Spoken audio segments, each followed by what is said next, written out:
கொத்தவரங்காய் பொரியல் வந்து ஒரே மாதிரி செய்யாமல் கொஞ்சம் வந்து வித்தியாசமாக இப்படி செஞ்சு பாருங்கள். இந்த மாதிரி செய்யும் போது சாப்பிடாத குழந்தைங்க கூட விரும்பி சாப்பிடுவாங்க.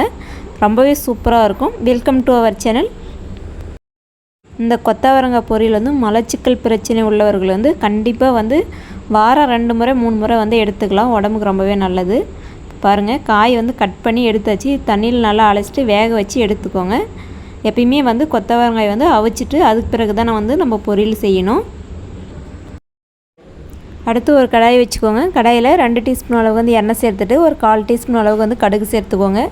கடுகு நல்லா பொரிஞ்சு வந்ததும் ஸ்லைஸாக வந்து கட் பண்ணி வச்சுருக்க பெரிய வெங்காயத்தை வந்து சேர்த்துக்கோங்க. நல்லா பொடியாக கட் பண்ணி சேர்த்துக்கோங்க. அப்போ வந்து நம்மளுக்கு வந்து நல்லா குயிக்காக வந்து வதங்கி வந்துடும்.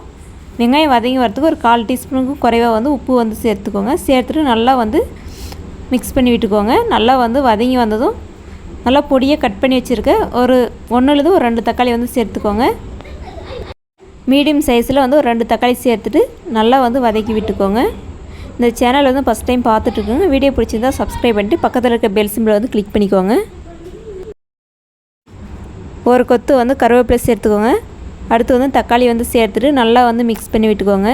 தக்காளி வந்து நல்லா வதங்கி வரணும். தக்காளி வந்து நல்லா வதங்கி வந்த பிறகு நம்ம காயை வந்து வேக வச்சு தண்ணி வடிச்சிட்டு எடுத்து வச்சுருக்க காயை வந்து சேர்த்துக்கோங்க. காய் வந்து வேக வைக்கும் போதே வந்து உப்பு கொஞ்சம் வந்து சேர்த்து வேக வச்சுக்கோங்க. அப்போ தான் வந்து நம்மளுக்கு டேஸ்ட் வந்து நல்லாயிருக்கும் பொரியலுக்கு. சேர்த்துட்டு நல்லா வந்து மிக்ஸ் பண்ணி விட்டுக்கோங்க. காய் சேர்த்துட்டு ஒரு 2 நிமிஷம் கழித்து மசாலா எல்லாமே சேர்த்துக்கலாம். அதுக்கு குழம்பு மிளகாத்தூள் வந்து 1 டீஸ்பூன், சிக்கன் மசாலா வந்து 1 டீஸ்பூன், கரம் மசாலா வந்து 1 டீஸ்பூன், மஞ்சள் தூள் வந்து 1/4 டீஸ்பூன், உப்பு வந்து தேவைக்கேற்ப சேர்த்துட்டு நல்லா வந்து மிக்ஸ் பண்ணிக்கோங்க. பொரியலுக்கு மசாலா சேர்க்கலாமா அப்படின்னு ஒரு சிலர் கேட்பீங்க. கண்டிப்பாக பொரியலுக்கு வந்து மசாலா சேர்க்கலாம். மசாலா சேர்க்கும்போது டேஸ்ட் வந்து நல்லாயிருக்கும். சில பேர் வந்து சாப்பிடாதவங்க விரும்பி சாப்பிடுவாங்க. ரொம்பவே நல்லாயிருக்கும் அது. மசாலா சேர்த்துட்டு ஒரு 3 நிமிஷம் வந்து நல்லா வந்து மிக்ஸ் பண்ணி விட்டுக்கோங்க. அந்த பச்சை வாசனை எல்லாமே போயிடும். நீங்கள் வந்து மசாலா வந்து தக்காளி சேர்த்த பிறகு கூட சேர்க்கலாம், இப்படியும் சேர்க்கலாம். அது உங்களோட விருப்பம் தான். இப்போ காய் வந்து வதங்கிட்டு இருக்கவே நம்ம வந்து இடியில் வந்து வேர்க்கடலை பொடி வந்து நல்லா அரைச்சி எடுத்துகிட்டு வந்துடலாம். ஒரு 100 கிராம் அளவுக்கு வந்து எடுத்துக்கோங்க. தோல் நீக்கிட்டு வறுத்துட்டு தோல் நீக்கிட்டு எடுத்துக்கோங்க.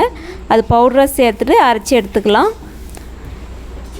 வேர்க்கடலை பொடி சேர்ப்பதற்கு முன்னாடி தேங்காய் துருவல் வந்து ஒரு 1/2 மூடி தேங்காய் துருவல் வந்து சேர்த்துக்கோங்க. தேங்காய் சேர்த்துட்டு 1 நிமிஷம் வந்து நல்லா மிக்ஸ் பண்ணி விட்ட பிறகு வேர்க்கடலை பொடி வந்து சேர்த்துக்கோங்க.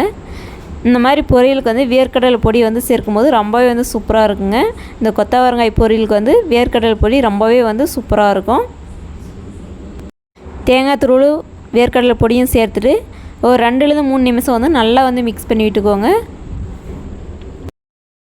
பாருங்கள், ஒரு 3 நிமிஷம் ஆயிடுச்சு. நல்லா சூப்பராக வந்து ரெடி ஆகிடுச்சு பொரியல். இப்போ வந்து கொத்தமல்லி தழை மிளகு தூவிட்டு அடுப்பு ஆஃப் பண்ணிடுங்க. சூப்பரான கொத்தவரங்காய் பொரியல் ரெடி ஆகிடுச்சு. இதே போல் ஒரு முறை நீங்களே வந்து ட்ரை பண்ணி பாருங்கள். சாதத்துக்கு அவ்வளோ ஒரு சூப்பராக இருக்கும்.